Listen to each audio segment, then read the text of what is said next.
Welcome back to the basement. And today I'm going to be giving you a summary of Act 3 in Romeo and Juliet. So, here we go. When we last left at the end of Act 2, Romeo and Juliet were married. Friar Lawrence cautioned them that sudden joys have sudden endings, burning up like fire and gunpowder. So he told them, if they want long-lasting love, do not go too fast or too slow. Later that day, Benvolio and Mercutio are walking the hot streets of Verona when Tybalt comes looking for Romeo. He wants to fight Romeo to get back at him for crashing the party. Romeo shows up and will not fight Tybalt because he is now his cousin. Too bad Tybalt doesn't know. Mercutio steps in to fight for Romeo. Tybalt stabs Mercutio as Romeo steps in to break them up. Enraged, Romeo takes off after Tybalt, who has fled the scene. Romeo swears, "Mercutio's soul is floating above our heads. Either you or I, or both, must go with him." They fight. Tybalt dies. Romeo yells, "Oh, I am Fortune's fool," for he has played right into fate's hands.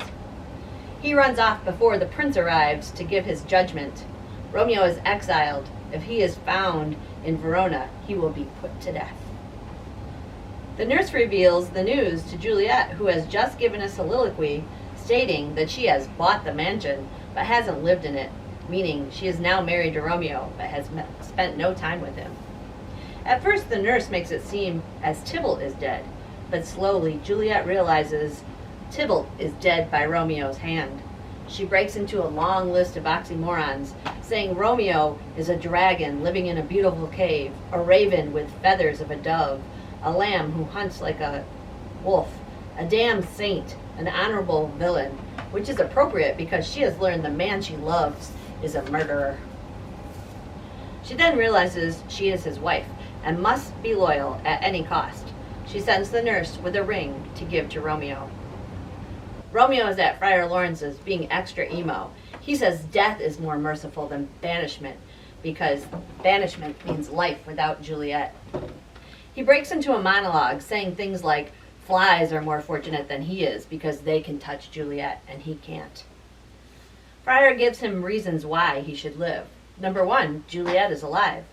Number 2, Tybalt wanted to kill Romeo, but Romeo killed him instead.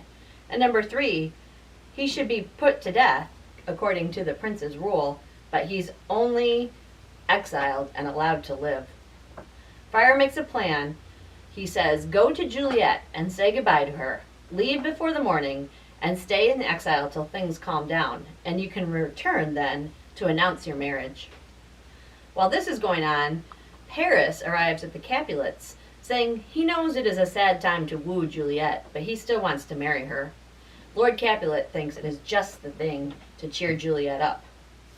Romeo sneaks off from Juliet's after saying goodbye to her, right as her mother walks in to let her know that Lord Capulet said Paris could marry her.